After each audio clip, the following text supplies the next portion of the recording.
Fala aí pessoal, tudo bem? Tudo tranquilo? Hoje eu vou falar com vocês sobre um tema muito importante que permeia a vida de todas as pessoas. Uma pergunta crucial que mesmo que a gente nunca tenha feito de forma direta, ela se encontra no nosso dia a dia, seja no trabalho, seja em casa, seja nos momentos de lazer.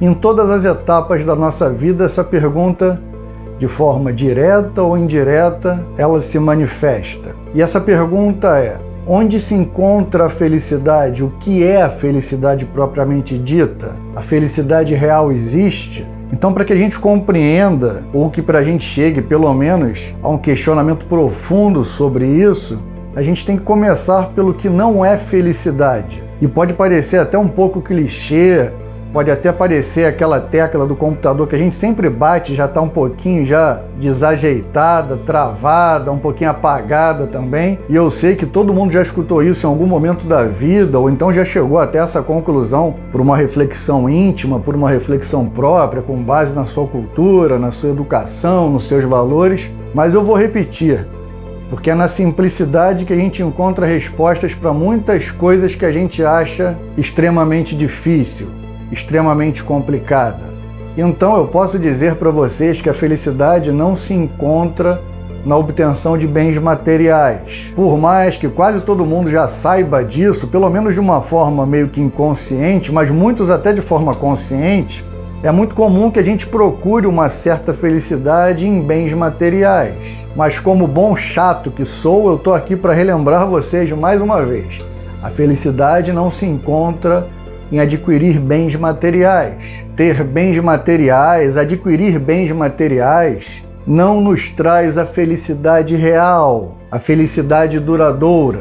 Mas por que a gente teima tanto em adquirir bens materiais em busca da felicidade, mesmo que seja de forma inconsciente ou indireta? Porque os bens materiais, mesmo que seja de uma forma velada, eles prometem algum tipo de felicidade, algum tipo de alegria. Mas a verdade é que no fim eles só nos dão pequenos prazeres temporários, pequenos prazeres passageiros, uma espécie de simulacro. Mas por que eles têm tanta força? Por que eles têm tanto valor, entre aspas? Porque a maioria das pessoas confunde a felicidade com os prazeres exteriores, com os prazeres obtidos pelos sentidos, os prazeres sensoriais. E isso funciona muito porque é tudo que essas pessoas conhecem, é toda a verdade que elas conseguem conceber.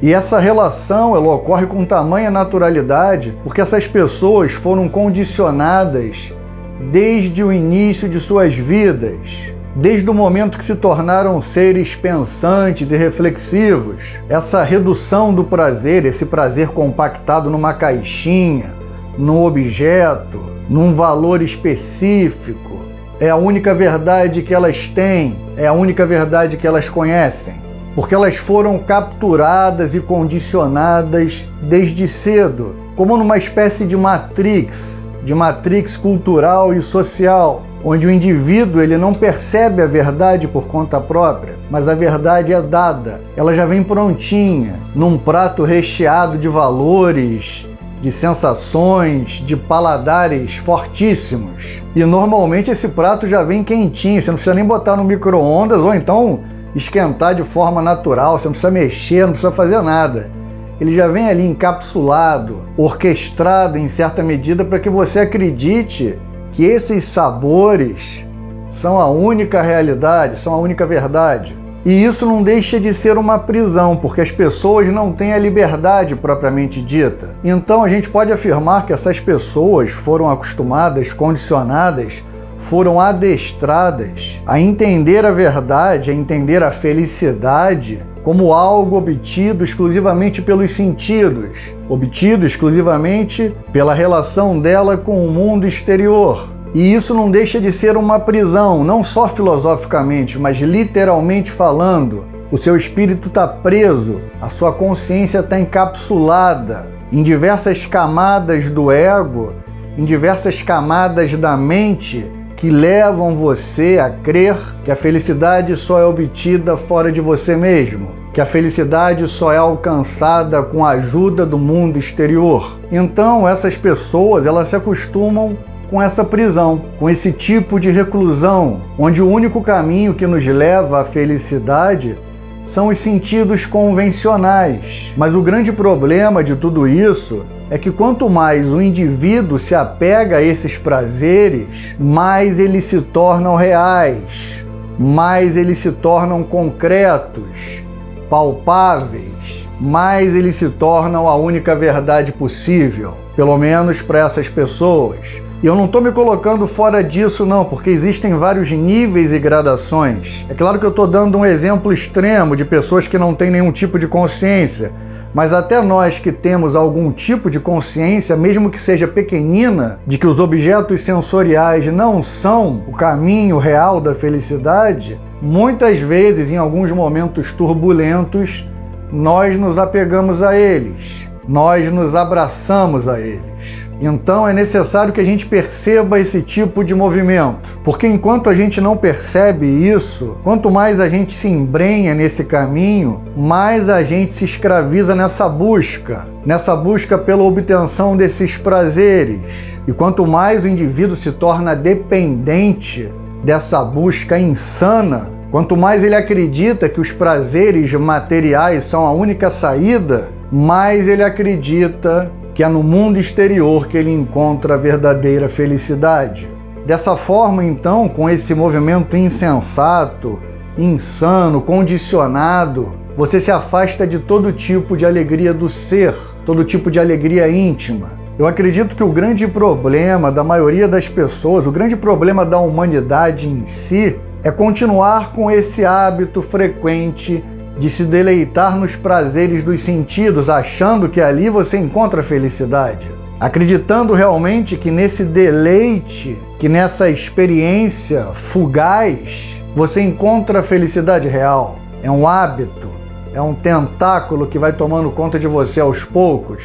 E quanto mais espaço esse hábito ocupa, quanto mais tentáculos surgem em sua mente, te prendendo, te encapsulando nessa ideia e nessa sensação, porque a ideia, em certa medida, se torna uma sensação. E isso tudo tem a ver com chakras. Você cria a ideia no Agnya Chakra, experiencia pelos prazeres dos sentidos essas ideias que orbitam em sua mente, nessa relação com o mundo exterior. Então você cria um condicionamento nocivo, uma ideia nociva no chakra Agnya, e essa ideia cria o condicionamento pela repetição do mau hábito. E como eu falei, esse mau hábito ele ocupa um espaço que poderia ser muito mais proveitoso, muito mais construtivo, porque ele não deixa lugar para que a gente perceba o que subjaz além da cortina de fumaça do ego, dessa grande ilusão que nos impede de perceber nossa verdadeira essência. E assim as pessoas não conhecem as alegrias íntimas da própria consciência,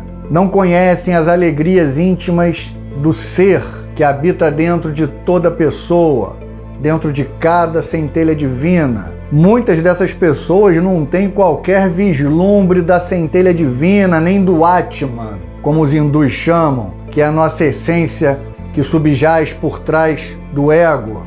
Muitas delas estão tão absortas em seus sentidos convencionais, nos seus 5 sentidos, e na busca por esse prazer exterior, que elas obscurecem de forma completa a visão do sol espiritual que habita dentro de cada um, porque elas acreditam fielmente que a felicidade se encontra na obtenção de bens materiais, na obtenção de posições, na obtenção de riquezas, de valores e de conquistas. Isso me faz lembrar um pouco de uma das frases do Yogananda, que ele diz que buscar a felicidade fora de nós mesmos é como tentar agarrar uma nuvem. Eu diria até que é tentar agarrar um arco-íris, porque o arco-íris é até mais bonito do que a nuvem. Ele realmente cria aquela ilusão de pertencimento, que você pode capturá-lo, botá-lo numa caixinha. Eu vejo pelo meu filho, quando aparece um arco-íris, ele fica desesperado, botando a mão, tentando pegar. Hoje em dia ele já entende que não dá para pegar o arco-íris, mas mesmo assim ele fica fascinado. E essa turbulência, ela surge porque as pessoas elas acreditam que pode capturar a felicidade que está fora delas. O cérebro delas, condicionado nesses valores sensoriais, procuram a felicidade palpável, mas eles não percebem que a felicidade é um estado mental, é um estado de consciência. Mas como a mente dessas pessoas é tão turbulenta, tão inquieta, elas só conseguem perceber algo tão concreto como um objeto material, como um carro, como um apartamento, como uma joia, tão concreto quanto uma moeda de ouro. Mas se as pessoas parassem pelo menos um pouquinho ao longo do dia para perceberem a verdade oculta dentro de si mesmo, para perceberem o funcionamento da mente, se tivessem o hábito constante da meditação e o hábito constante da contemplação, seja do próprio corpo ou da natureza ao seu redor e das sensações internas, elas perceberiam que esse tipo de felicidade inquieta e turbulenta, que sempre procura adquirir, reter, multiplicar, ela jamais pode ser alcançada. Porque quando você alcança algum objeto do desejo, algum objeto concreto e até mental também, no sentido de posse, logo você perceberá que esse objeto não se sustenta, ele é fugidio, ele escorrega entre os dedos, eles se baseiam em estados temporais da mente. E na medida que eles são adquiridos, levados a sério, quando você dá valor a esses objetos, não que você não possa ter, mas em alguns casos extremos, as pessoas dão tanto valor que se torna uma devoção sombria, muitas vezes influenciados por consciências extrafísicas de natureza inferior, que induzem estados mentais que já estão crescendo dentro de você mesmo. Então elas aproveitam o terreno fértil e potencializam o que já existe, muitas vezes levando a uma devoção sombria a objetos materiais, a valores, a riquezas, e principalmente em estágios mais avançados, em posições de poder, de controle, de dominação. Então percebam como esse movimento de busca pela felicidade exterior, em objetos, em valores, em riquezas, pode se tornar cada vez mais sombrio. Então a dica que eu dou para vocês é que para encontrar a felicidade real, a felicidade verdadeira,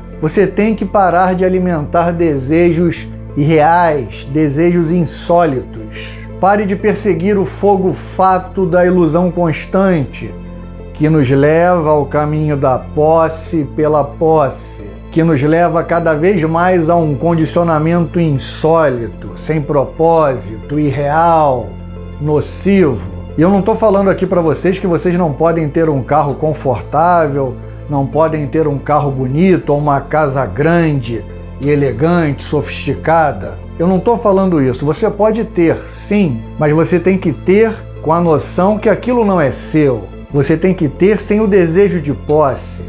Você não pode depender disso para ser feliz. Uma coisa é você usufruir do dinheiro que você ganhou no trabalho, que você conquistou ao longo da vida, para melhorar sua condição de vida, para te dar mais conforto, para ajudar a família, ou para ajudar muitas vezes algum amigo. Para quem pode ajudar um amigo, sempre é bom. Eu sempre falo isso, o bom de você ter uma condição financeira, digamos assim, mais elevada, é que você pode ajudar mais e mais pessoas. Mas você não pode se escravizar e depender do dinheiro para nada, muito menos para ser feliz. E como diz Yogananda, mais uma vez, desejar constantemente o supérfluo é o caminho mais rápido para a pobreza espiritual e para jamais alcançar a felicidade real. É mais ou menos isso que ele diz, eu não lembro exatamente de cabeça. O que eu estou tentando dizer aqui é que quanto mais você depender das coisas exteriores para atingir a felicidade, para alcançar a felicidade, mais você se afasta da felicidade real. E outra frase que eu gosto muito do Yogananda é a seguinte: possuir bens materiais sem paz interior é o mesmo que morrer de sede